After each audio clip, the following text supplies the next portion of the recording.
So hello everyone, मेरा नाम है Ayaan. Welcome back to another interesting video. तो आज की इस वीडियो में हम हमारी HTML सीरीज़ को कंटिन्यू करने वाले। ये हमारी HTML सीरीज़ का पार्ट 7 होने वाला है। अगर आपने इस सीरीज़ के पहले वाले पार्ट्स नहीं देखे होंगे तो जल्दी से उन्हें जाकर देखो, मैं उनका लिंक डिस्क्रिप्शन में दे दूँगा। इसके अलावा अगर आपने HTML सीरीज़ की प्लेलिस्ट को एक्सेस नहीं करा होगा तो उसे जल्दी से जाकर एक्सेस करो। इसके अंदर हम बिल्कुल ही बेसिक से स्टार्ट करके HTML को बहुत अच्छी तरीके से सीख रहे हैं। और अगर आपने अब तक चैनल को सब्सक्राइब नहीं करा होगा तो जल्दी से जाके चैनल को सब्सक्राइब करो, क्योंकि इस चैनल के अंदर हम बिल्कुल ही बेसिक से वेब डेवलपमेंट और सॉफ्टवेयर इंजीनियरिंग के कॉन्सेप्ट बहुत ही डिटेल में सीख रहे हैं। तो जल्दी से जाकर चैनल को सब्सक्राइब कर लो, बेल आइकन दबा दो, इस वीडियो को ज़्यादा से ज़्यादा लाइक करो और अपने फ्रेंड्स में ज़्यादा से ज़्यादा शेयर करो। इसके अलावा एक छोटी सी चीज़, अगर आपको ये सीरीज़ पसंद आ रही होगी और इसके रिगार्डिंग आपके कोई भी कमेंट्स या फिर कोई भी फीडबैक्स है तो उसे नीचे कमेंट सेक्शन में ड्रॉप डाउन करो, मैं उधर पे जाके उन्हें देख लूँगा। तो आज की इस वीडियो में हम सीखने वाले हैं HTML के अंदर मेटा टैग्स के बारे में। हम देखेंगे कि ये टैग्स इंपॉर्टेंट क्यों होते हैं, इनका क्या काम होता है और हम इसे सही तरीके से हमारे वेब पेज पर किस तरीके से यूज़ कर सकते हैं। इसके बाद हम थोड़ा सा देखेंगे कि आप SEO ऑप्टिमाइज्ड HTML किस तरीके से लिख सकते हो। हम थोड़ी HTML की बेस्ट प्रैक्टिसेस देखेंगे जो आपको फॉलो करना होता है अगर आपको आपकी वेबसाइट को सर्च इंजन्स में अच्छे से रैंक करवाना हो। तो बहुत ही इंटरेस्टिंग वीडियो होने वाला है। तो बिना किसी टाइम वेस्ट करे चलो स्टार्ट करते हैं हमारी वीडियो। तो पिछली वीडियोस में हमने डिटेल में समझा था फॉर्म टैग्स को। हमने देखा था कि आप किस तरीके से अपने वेब पेज पर एक फॉर्म ऐड कर सकते हो। इसके साथ साथ हमने अलग अलग इनपुट फील्ड्स के बारे में देखा था जो आप एक फॉर्म में ऐड कर सकते हो। और इसके पहले वाली वीडियो में मैंने आपको एक असाइनमेंट भी दिया था जो आपको कंप्लीट करना था। तो इस असाइनमेंट में बेसिकली हमें क्या करना था, हमारा जो पहले वाला असाइनमेंट था उसे ही कंटिन्यू करना था इधर पे। इसके अंदर हमें 2 पेजेस ऐड करने थे। सबसे पहले तो एक अबाउट पेज ऐड करना था, इसके बाद एक कॉन्टैक्ट पेज ऐड करना था। अब अबाउट पेज के अंदर सबसे पहले तो एक हेडर होना चाहिए। हेडर के अंदर बेसिकली नेविगेशन लिंक्स होनी चाहिए, क्योंकि आप ये पेजेस बनाओगे तो आपके साइट पे टोटल 3 पेजेस हो जाएंगे, राइट। तो उन तीनों पेज के बीच में नेविगेट करने के लिए एक हेडर रहना चाहिए जिसके अंदर लिंक्स होनी चाहिए, इसका यूज़ करके हम नेविगेट कर सकें। सबसे पहले तो अबाउट पेज बनाना है, इसके अंदर वो हेडर होगा, फिर एक हेडिंग होगी अबाउट अस वाली और एक रैंडम पैराग्राफ होगा। इसके साथ साथ मैंने आपको बोला था एक और एक सेपरेट पेज बनाना जो कि एक कॉन्टैक्ट पेज होगा। इसके अंदर भी सबसे पहले तो हेडर होगा, इसके बाद एक हेडिंग होगी और फाइनली एक फॉर्म होगा। तो आई होप आपने इसे इम्प्लीमेंट कर लिया होगा। तो इसका सोल्यूशन देख लेते हैं फटाफट। इसके सोल्यूशन के लिए मैं यहाँ पर एक फ़ाइल बना देता हूँ, सोल्यूशन 3 करके। जैसा कि हमें पता है ये पहले ही असाइनमेंट का कंटिन्यूएशन है, तो इसको यहाँ पर कॉपी कर लेते हैं और इसे पेस्ट कर देते हैं यहाँ पे। इसको यहाँ पर टाइटल अपडेट कर देते हैं, इसे सोल्यूशन 3 कर देते हैं। इसको मैं जल्दी से यहाँ पे जाकर ओपन कर देता हूँ, solution3.html। तो हमारा वेब पेज यहाँ पर खुल चुका है। साइड में मैं यहाँ पर हमारा टारगेट भी खोल देता हूँ जो हमें बनाना है एक्चुअल में। तो सबसे पहला काम है एक हेडर बनाना जो कि तीनों पेज में कॉमन है। तो सबसे पहले उसे ही बना देते हैं। हमारे बॉडी टैग के अंदर हम जाएँगे। अब यहाँ पे हेडर के अंदर चीज़ें हैं, तो लॉजिकली हम हेडर को एक ग्रुपिंग टैग बना सकते हैं। तो हम यहाँ पर div का यूज़ कर लेते हैं, div टैग का। तो div टैग को ओपन करेंगे। इसके अंदर हमें लिंक्स की लिस्ट प्रोवाइड करना है, क्योंकि यहाँ पे मल्टीपल लिंक्स है। तो यहाँ पर हम एक अनऑर्डर्ड लिस्ट का यूज़ कर सकते हैं। इसके अंदर सिंपल सा जाके हम लिस्ट आइटम्स पास करेंगे जो कि हमारे एक्चुअल नेविगेशन लिंक्स होंगे। और एक हाइपर लिंक क्रिएट करने के लिए हम a टैग का यूज़ करते हैं जो कि एंकर टैग होता है। तो उसे फटाफट बना देते हैं यहाँ पे। तो फर्स्ट टैग जो होगा उसके अंदर अबाउट पेज की लिंक होगी। इसके अंदर हम यहाँ पे पेज का पाथ भी दे देते जाके। यहाँ पर हम अबाउट पेज बना देते हैं, इसी फ़ोल्डर के अंदर बना दें। इसका हम यहाँ पे पाथ दे सकते हैं असाइनमेंट फ़ोल्डर के अंदर about.html। आप चाहो तो इसे और अच्छी तरीके से ऑर्गेनाइज़ कर देते हो। एक गुड प्रैक्टिस होगी कि आप इसे ऑर्गेनाइज़ कर लो। इधर पे आप बेसिकली एक सॉल्यूशन 3 नाम का फ़ोल्डर बना सकते हो, क्योंकि अब यहाँ पे मल्टीपल फाइल्स है, तो एक फ़ोल्डर के अंदर उसे होल्ड करना ज़्यादा बेटर होगा। तो मैं इसको इधर पे मूव कर देता हूँ और इसको चेंज कर देता हूँ index.html पे, क्योंकि ये हमारा मेन लैंडिंग पेज होगा। इसके साथ-साथ ये अबाउट वाला जो पेज है उसे भी मूव कर देता हूँ इस फ़ोल्डर के अंदर और यहाँ पे जाके इसे ओपन कर देता हूँ। तो ज़्यादा कुछ नहीं किया, सिंपल सा जाके थोड़ा-सा कोड को ऑर्गेनाइज़ करा, एक डायरेक्टरी बनाया, उसके अंदर ये पेजेस को मूव कर दिया। हमारा होम पेज है, इसके अंदर हमने सबसे पहले हेडर बनाया, हमने एक div टैग का यूज़ करा। तो हेडर लॉजिकली अगर देखा जाए तो एक कंटेनर है, उसके अंदर हाइपरलिंक्स होगी। इसीलिए सबसे पहले div टैग का यूज़ करके उसके अंदर एक अनऑर्डर्ड लिस्ट बना के सबसे पहला जो हमारा पेज है उसकी लिंक डाल दिया इधर पे और इसको भी यहाँ पे अपडेट कर देते हैं। असाइनमेंट के अंदर सॉल्यूशन 3 डायरेक्टरी के अंदर अबाउट पेज है हमारा। अब मैं इधर पे जाके अबाउट को क्लिक करूँगा एक बार, तो आप देख सकते हो मैं अबाउट वाले पेज पे रिडायरेक्ट हो गया। तो इसमें कोई भी नई बात नहीं है। तो इसी तरीके से हम हेडर बनाएँगे। ये हमारा फर्स्ट लिस्ट आइटम। अब हमारा सेकंड पेज हम इधर पे डालेंगे, जो कि होगा कॉन्टैक्ट पेज। तो इस कॉन्टैक्ट पेज को भी जाके इधर बना देते हैं। और इसका पाथ यहाँ पे हम प्रोवाइड कर लेते हैं फटाफट से। तो यहाँ पर हमने फर्स्ट चीज़ कंप्लीट कर लिया, हमने यहाँ पर एक हेडर को क्रिएट कर लिया है। ये है हमारा हेडर यहाँ पे। तो होम पेज में हमारा इतना ही काम था। अब हम अबाउट पेज और कॉन्टैक्ट पेज को कंप्लीट करेंगे। तो सबसे पहले अबाउट पेज को कंप्लीट करते हैं। अबाउट पेज के अंदर पहले टाइटल चेंज कर लेते हैं। तो अबाउट अस लिख देते हैं। अब सबसे पहले हमें इधर पे हेडर डालना है। हेडर हमने इधर पे बना चुका है, तो सिंपल सा इसको इधर से उठाएँगे, कॉपी करेंगे और हमारे अबाउट पेज के अंदर पेस्ट कर देंगे। तो अबाउट पेज के अंदर हेडर बन के रेडी हो गया। अब यहाँ पे हमें सिर्फ़ इधर पे अबाउट की जगह होम पेज का पाथ देना है, क्योंकि लॉजिकली अबाउट पेज से यूज़र होम पेज में जाएगा या तो कॉन्टैक्ट पेज में जाएगा, राइट? तो इसे जल्दी से यहाँ पे अपडेट कर देते हैं। तो हमारा हेडर यहाँ पे बन के रेडी हो गया है। हम यहाँ से होम पेज में नेविगेट कर सकते हैं, होम पेज से वापस अबाउट पेज में नेविगेट कर सकते हैं। तो फर्स्ट थिंग कंप्लीट हो गई हमारे अबाउट पेज में। सेकंड चीज़, हमें एक हेडिंग डालना है इधर पे। ये मेन हेडिंग है, तो हम यहाँ पे H1 का यूज़ करेंगे। इसके अंदर हम अबाउट अस लिख सकते हैं और सेव करूँगा तो यहाँ पे हमारी मेन हेडिंग आ गई है। अब थर्ड थिंग है इधर पे, वो है एक पैराग्राफ। एक मैंने बोला था रैंडम पैराग्राफ ऐड कर लेना, तो यहाँ पर ऐड कर लेते हैं। इसके अंदर आप अपनी कुछ भी डिटेल्स डाल सकते हो, आपकी फेवरेट मूवी के बारे में डाल सकते हो, जो मन चाहे वो डाल दो। मैं इधर पे डमी टेक्स्ट डाल देता हूँ। तो यहाँ पर हमारा अबाउट पेज बन के भी रेडी हो गया है। इसके साथ-साथ हम हमारा कॉन्टैक्ट पेज भी जल्दी से जाके कंप्लीट कर लेते हैं। तो कॉन्टैक्ट पेज में भी ज़्यादा कुछ नहीं है। तो सबसे पहले हम यहाँ पे टाइटल चेंज कर लेते हैं। इसके साथ-साथ हमारे को यहाँ पर हेडर चाहिए। तो जो मैंने हेडर बनाया था वही मैं यहाँ पे पेस्ट कर लूँगा। इसके साथ-साथ यहाँ पर भी होम पेज चाहिए रहेगा। तो यहाँ पर हम जल्दी से होम पेज का पाथ दे देते हैं इधर पे, और जो सेकंड होगा वो होगा अबाउट पेज का पाथ। अब यहाँ पे जाके कॉन्टैक्ट पेज ओपन करेंगे तो आप देख सकते हो हमारा वर्किंग हेडर यहाँ पे प्रेज़ेंट है।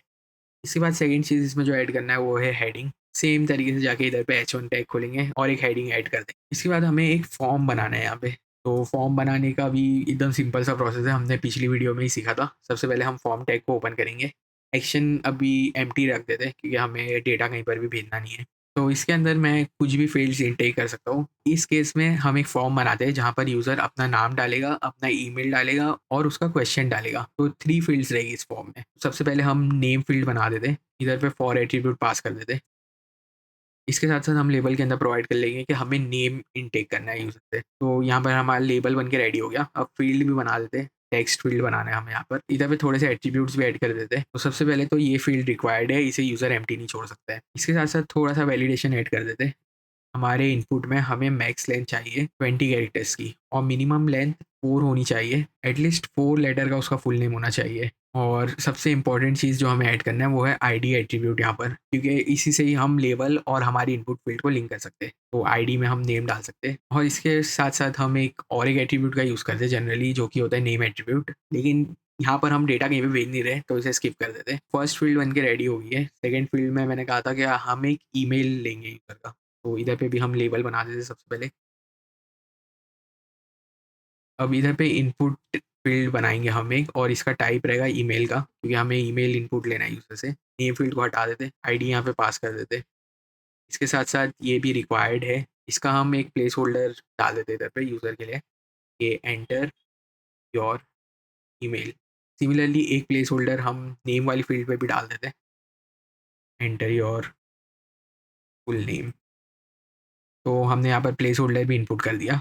इसके साथ-साथ थोड़ा-सा यहाँ पे फॉर्मेटिंग के लिए हम बीआर टैग का यूज़ कर लेते हैं, ताकि हमारा फॉर्म थोड़ा-सा अच्छा दिखे। तो 2 फ़ील्ड बन के तो रेडी हो गए। अब लास्ट फ़ील्ड जो मैंने आपको बोला था, वो एक बेसिकली टेक्स्ट एरिया होगा, जहाँ पे यूज़र अपना क्वेश्चन या फिर क्वेरी ड्रॉप करेगा। टेक्स्ट एरिया बनाने के लिए हम यूज़ करते हैं टेक्स्ट एरिया टैग का। नेम एट्रीब्यूट को अभी हटा देते हैं।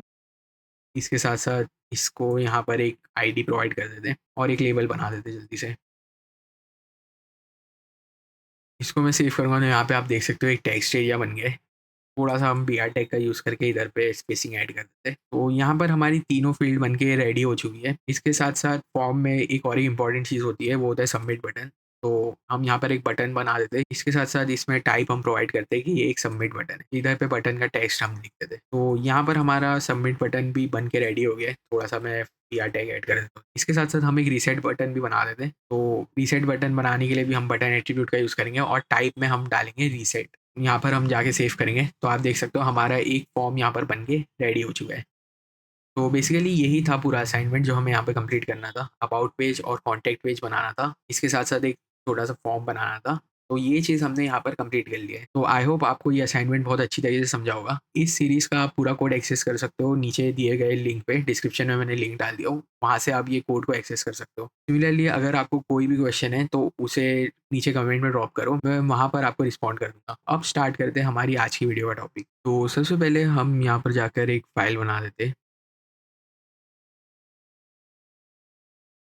अब आपने गौर करा होगा जब भी हम एमिट का यूज़ करते हैं और एक बार टैब बना के जब बॉयलर प्लेट जनरेट करते हैं, इधर पे हेड टैग के अंदर ये रैंडम मेटा टैग्स आते हैं। इसके बारे में हमने ज़्यादा कुछ डिस्कस नहीं करा था, तो इसको पहले देखते हैं कि ये सारे टैग्स का काम क्या होता है और ये क्यों एग्जिस्ट करते हैं। तो देखो, मेटा टैग का काम सिंपल सा ये होता है, आपके वेब पेज के रिगार्डिंग और एडिशनल डेटा प्रोवाइड करता है और एडिशनल इन्फॉर्मेशन प्रोवाइड करता है।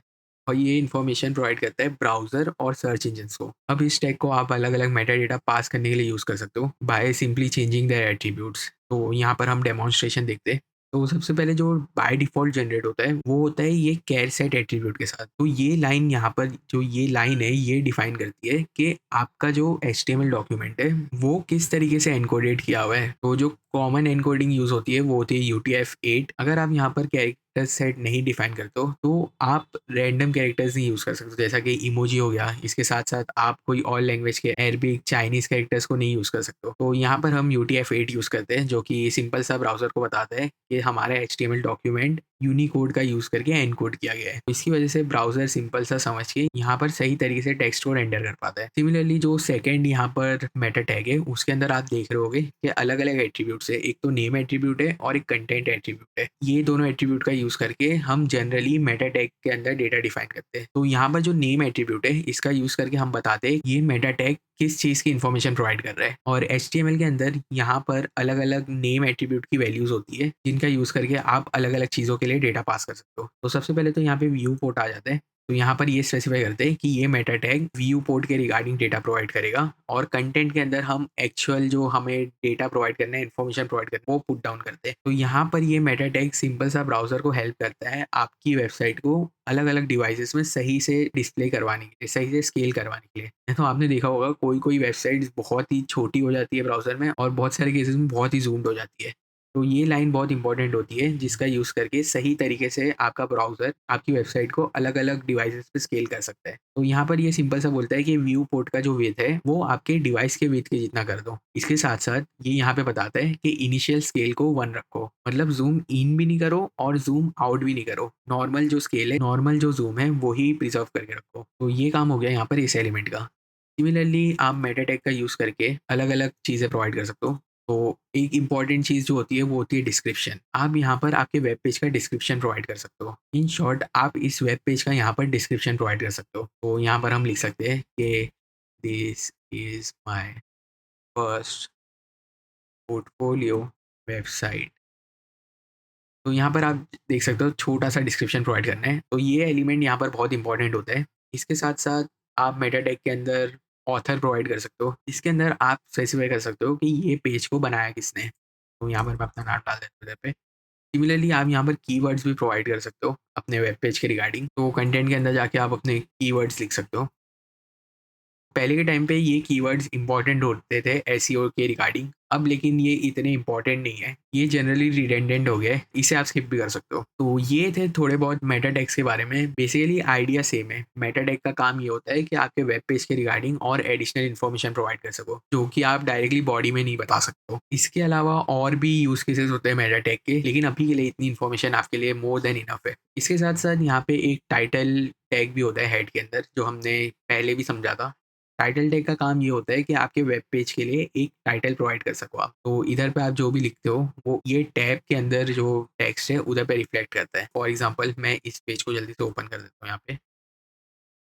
तो यहाँ पर आप देख सकते हो अभी के लिए इस वेब पेज का टाइटल डॉक्यूमेंट है। हमें यहाँ पर भी डॉक्यूमेंट दिख रहा है एज़ अ टाइटल। अगर मैं इसे जाकर चेंज कर लूँ और अब सेव करूँ, तो आप देख सकते हो यहाँ पे टाइटल भी चेंज हो रहा है। तो बेसिकली यही काम है मेटा टैग्स का और इस टाइटल टैग का। अब थोड़ा-सा सर्च इंजन ऑप्टिमाइज़ेशन के बारे में हम समझते हैं। हम ये समझते हैं किस तरीके से अच्छी एचटीएमएल लिखी जाए, सो दैट हमारी website search engines like Google वगैरह पे अच्छे से रैंक हो सके। तो देखो, there are some tips in HTML that you need to follow in order to write proper SEO optimised HTML. तो थोड़ी बहुत टिप्स मैं आपको बताता हूँ। फर्स्ट थिंग जो आपको ध्यान में रखना है, वो है कि आपके पेज का एक यूनिक प्रॉपर टाइटल होना चाहिए। बेसिकली आपको एक अच्छा टाइटल लिखना है अपने वेब पेज के लिए, जो डिस्क्राइब करेगा आपका वेब पेज एक्चुअल में क्या है। फॉर एग्जांपल आप यहाँ पर देख सकते हो, ये फ्री कोड कैम्प की साइट है। होम पेज पे डायरेक्टली सिर्फ टाइटल में होम नहीं लिखा है, बल्कि एक मीनिंगफुल टाइटल यहाँ पर इन्होंने लिखा है। फॉर एग्जाम्पल यहाँ पर देखो, learn to code for free, coding courses for busy people. तो ये जो टाइटल में आप यूनिकनेस रखोगे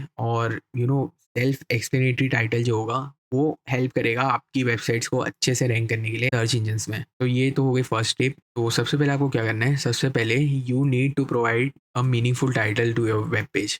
एक मीनिंगफुल टाइटल प्रोवाइड करना है आपको अपने वेब पेज पे, और जनरल नहीं रखना है इसे। जैसे कि फॉर एग्जांपल आपने लैंडिंग पेज का ही टाइटल होम लिख दिया खाली, तो यहाँ पर आपके वेबसाइट के चांसेस गिर जाते हैं अच्छी तरीके से रैंक होने में। अब जो सेकंड चीज़ जो आपको फॉलो करना है वो ये है कि आपको हमेशा आपके वेब पेज पर एक डिस्क्रिप्शन का मेटा टैग प्रोवाइड करना है। बेसिकली ये आपके वेब पेज के बारे में एक कंसाइज डिस्क्रिप्शन होता है।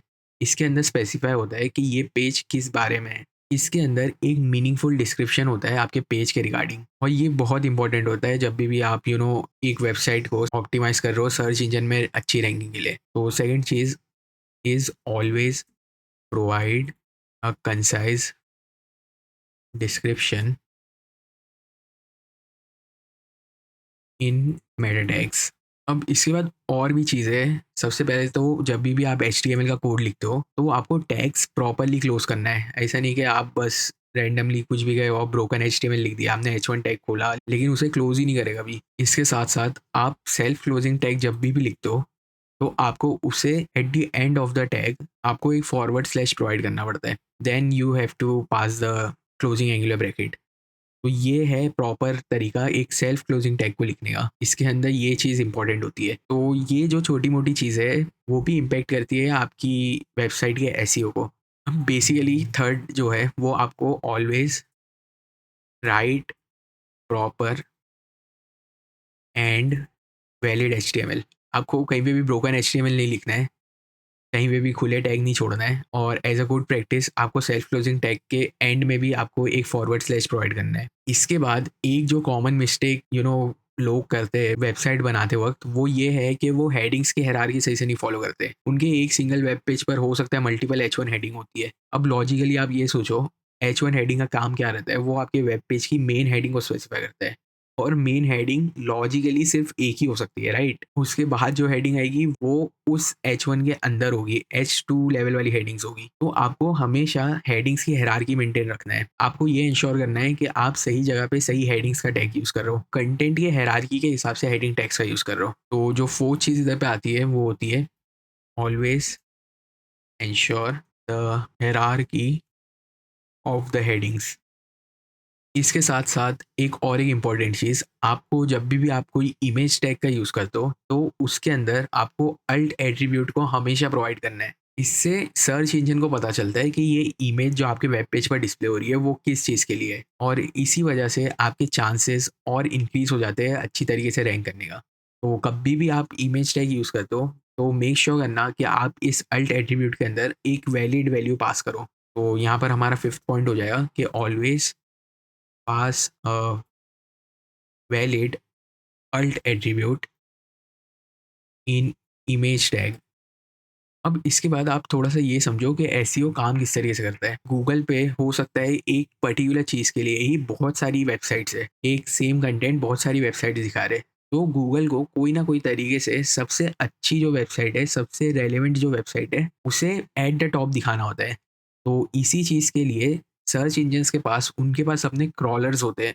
ये क्रॉलर्स का काम क्या होता है, ये इंटरनेट पे जाते हैं, सारे वेबसाइट्स पे क्रॉल करते हैं, मतलब सारी वेबसाइट्स को विजिट करके उन्हें इवैल्यूएट करते हैं, और इनकी इवैल्यूएशन के हिसाब से आपकी वेबसाइट इंडेक्स होती है। तो ये सारी चीज़ जब आप करते हो तो क्रॉलर्स ये इवैल्यूएट कर पाते हैं कि ये एक प्रॉपर वेबसाइट है। इसके साथ साथ बहुत हद तक आपका एसईओ आपके कंटेंट पे भी डिपेंड करता है। इसके साथ साथ इसमें और भी चीज़ें आ जाती है। फॉर एग्जाम्पल अभी क्रॉलर आपके वेबसाइट पे आया, राइट। अब उसको आपके वेबसाइट के और भी पेजेस को इवैल्यूएट करना है। तो it is a good practice to pass anchor tags linking to your websites web pages. मतलब अलग अलग वेब पेजेस जो आपकी वेबसाइट पर एग्जिस्ट करते हैं, उनका अगर लिंक आप अपने वेब पेज पर प्रोवाइड करो तो और इजीली क्रॉलर उसे इवैल्यूएट कर सकता है। तो यहाँ पर हम बोल सकते हैं कि always provide hyperlinks that are relevant and belong to your website.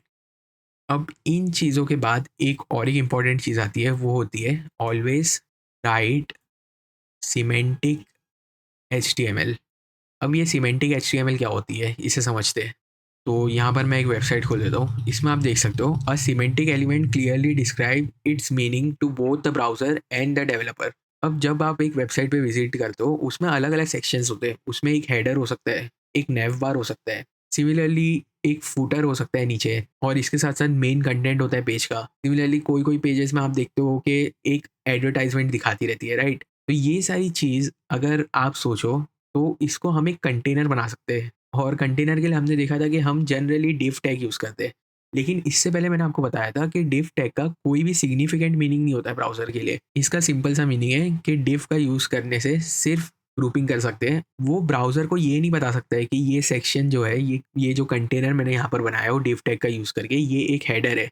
Similarly ये सेकंड सेक्शन जो मैंने बनाया हो, वो एक फुटर है। तो this becomes hard for the browser and for the search engine to understand the structure of your page. तो यहीं पर यूज़ होता है ये सिमेंटिक टैग्स का, जो कि हेल्प करते हैं आपके वेब पेज को प्रॉपर क्लियर मीनिंग डिफाइन करने के लिए। तो इसके अंदर आप अलग अलग टैग्स देखोगे, जैसे कि हेडर टैग हो गया, नेव टैग हो गया। अब इनके नामों से आपको समझ में आ जाएगा कि इनका यूज़ केस क्या है। हेडर टैग का काम होता है कोई भी पेज पे हेडर बनाना। नेव टैग का काम होता है नेव बार क्रिएट करना। सिमिलरली सेक्शन टैग जो होता है, वो आपकी वेबसाइट पे एक सेक्शन क्रिएट करने के लिए यूज़ होता है। और असाइड जो होता है, वो जनरली मेन कंटेंट जो होता है, उसके अलावा जो सेकेंडरी कंटेंट होता है, जैसे कि एडवर्टाइजमेंट हो गया, वो सारी चीज़ें लिस्ट करने के लिए काम आता है। और यहाँ पर आप देख सकते हो फूटर है, और भी बहुत सारे टैग्स होते हैं जिसको हम सिमेंटिक टैग्स बोलते हैं। इनका एक मीनिंग होता है प्रॉपर ब्राउज़र के लिए। तो इनको हमें ज़्यादा से ज़्यादा यूज़ करना है, और इनको हम यूज़ करेंगे तो क्रॉलर आएगा। क्रॉलर हमारा पेज का स्ट्रक्चर और अच्छी तरीके से समझ सकते हैं, और चांसेस बढ़ जाते हैं कि आप एक अच्छी रैंकिंग पा सको इन सर्च इंजन रिजल्ट्स। तो ये ही है छोटी-मोटी टिप्स जिनका यूज़ करके आप एसईओ ऑप्टिमाइज्ड एचटीएमएल लिख सकते हो। अब एसईओ में क्या सिर्फ़ यही होता है, इतना ही होता है? इसका आंसर है नहीं। एसईओ एक बहुत बड़ा टॉपिक अपने में। एसईओ के अंदर बहुत सारी चीज़ें होती है, जिनका यूज़ करके हम हमारी वेबसाइट को अच्छी तरीके से रैंक कर सकते हैं। इसमें बहुत सारे फैक्टर्स आ जाते हैं, बहुत सारी चीज़ें आ सकती है।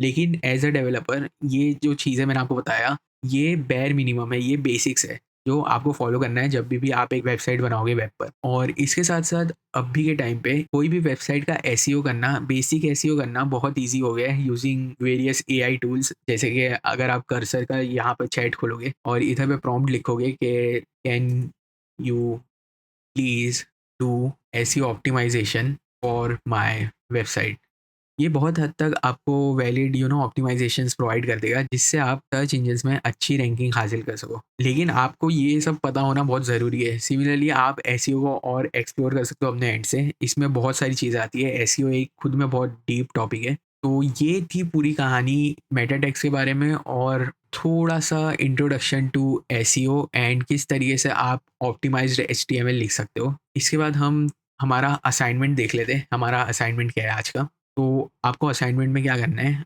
जो हमने इधर पे छोटा-सा प्रोजेक्ट बनाया है पोर्टफोलियो वाला, उसके अंदर आपको सिमेंटिक टैग्स यूज़ करना है। आपको प्रॉपर टैग्स यूज़ करना है यहाँ पे। तो इसके लिए आप क्या करोगे, सबसे पहले तो आप अपने एंड से रिसर्च करोगे। आप जाकर समझोगे कि कौन-कौन से सिमेंटिक टैग्स होते हैं और उनको किस लिए हम यूज़ करते हैं। क्योंकि देखो, इसे एज़ एन असाइनमेंट देने का मेरा एक ही पॉइंट है कि जब आप खुद जाके चीज़ें देखते हो, जब खुद आप बैठ के रीड करते हो, आप अपनी रिसर्च करते हो, वही होता है बेस्ट तरीका सीखने का प्रोग्रामिंग। अगर सारी चीज़ें आप ट्यूटोरियल्स में ही देख लोगे और आप अपने एंड पे कुछ नहीं एफर्ट डालोगे, कुछ नहीं कोड लिखोगे, तो आप कभी भी अच्छा प्रोग्रामर नहीं बन सकते हो। तो ये वाले असाइनमेंट में हमने इधर पे जो साइट बनाया है, उसको आपको सिमेंटिकली परफेक्ट बनाना है, और इसके अंदर आपको ये सारी चीज़ों का ध्यान रखना है। आपको मेक श्योर करना है कि आप ये सारी चीज़ें इसमें प्रॉपर्ली यूज़ करो। आपको सिमेंटिक टैग्स यूज़ करना है इसके अंदर। फॉर एग्ज़ाम्पल ये एक हेडर है, तो इधर पे मेरे को हेडर टैग यूज़ करना है, और इसमें आपको सबसे पहले खुद से समझना है कि यहाँ पर कौन-सा सिमेंटिक टैग यूज़ करना चाहिए मेरे को। तो सबसे पहले आप सिमेंटिक टैग्स देखोगे, उनके एग्ज़ाम्पल्स देखोगे और उनका यूज़ केस समझोगे। ये होगा आपका सबसे पहला टास्क। सेकंड टास्क ये होगा कि आप इस वेबसाइट को अपने सामने खोलोगे, जो हमने इधर पे असाइनमेंट में बनाया है, और फिगर आउट करोगे कि कौन-सा सिमेंटिक टैग कहाँ पर यूज़ होना चाहिए, और आप उसको इम्प्लीमेंट करोगे प्रॉपर्ली। ये हो गया आपका सेकंड टास्क। अब थर्ड टास्क होगा, वो होगा वेरिफिकेशन। अब पहले के टाइम पे हम वेरिफिकेशन किस तरीके से करते थे, हम फोरम्स जैसे कि स्टैक ओवरफ्लो हो गया या फिर जो भी कम्युनिटीज़ होती थी उधर पे हमारा कोड पोस्ट करते थे और वहाँ पे हम सीनियर डेवलपर से रिव्यू लेते थे, ये कोड मैंने सही तरीके से लिखा हो गया नहीं। तो अभी के केस में चीज़ें बहुत चेंज हो चुकी है। आप ये स्पेसिफिक केस के लिए, ये असाइनमेंट के लिए यहाँ पर आप एआई का यूज़ कर सकते हो। तो आपको क्या करना है, आपको सबसे पहले तो अपने एंड पर इस असाइनमेंट को कंप्लीट करना है, इसे पूरा सिमेंटिकली परफेक्ट बनाना है, इसमें सारी चीज़ें फॉलो करना है जो मैंने आपको बताया। फिर आपको अपने एआई इनेबल्ड कोड एडिटर में जाना है, इस पे चैट जो होती है वो खोलना है। ये मैं खोल रहा हूँ कमांड एल का यूज़ करके, आप कंट्रोल एल दबाओगे तो विंडोज़ में खुल जाएगा। इधर पे आपको प्रॉम्प्ट डालना है, please review my HTML website and tell me something that I did wrong और कैन बी इम्प्रूव। तो इसके अंदर आप अपना फ़ोल्डर भी प्रोवाइड कर सकते हो जहाँ पे आपने असाइनमेंट बनाया है। जैसे फॉर एग्ज़ाम्पल यहाँ पर आप लिख सकते हो कि ये असाइनमेंट वाले फ़ोल्डर के अंदर मेरा असाइनमेंट है। तो एआई क्या करेगा, सबसे पहले तो कोड का इम्प्लीमेंटेशन देखेगा ये वाले प्रोजेक्ट के अंदर और आपको सजेस्ट करेगा इम्प्रूवमेंट्स के लिए। तो आप उसके पॉइंट्स नोट डाउन कर सकते हो, उसके पॉइंट्स को और स्टडी कर सकते हो और उससे काउंटर क्वेश्चनिंग भी कर सकते हो। तो ये तरीके से आप बेसिक चीज़ें बहुत अच्छी तरीके से सीख सकते हो यूजिंग एआई। तो आई होप आप ये असाइनमेंट बहुत आसान तरीके से कंप्लीट कर लोगे। देखो ज़्यादा कुछ नहीं है, आपको अपना दिमाग यहाँ पर चलाना है और चीज़ों को समझते हुए चलना है। So that's it for today's video. I hope आपको सारी चीज़ें अच्छे से समझ में आई होगी। अगर आपका कोई भी क्वेश्चन है या फिर कोई भी डाउट है तो उसे कमेंट सेक्शन में ड्रॉप डाउन करो, मैं वहाँ पर रिस्पॉन्ड कर दूंगा। और अगर आपने अब तक चैनल को सब्सक्राइब नहीं करा है तो चैनल को जल्दी से जाके सब्सक्राइब करो। इसके साथ साथ इस वीडियो को ज़्यादा से ज़्यादा लाइक करो और शेयर करो। तो मिलते हैं बहुत ही जल्द ऐसी इंटरेस्टिंग टॉपिक के साथ, तब तक के लिए बाय बाय।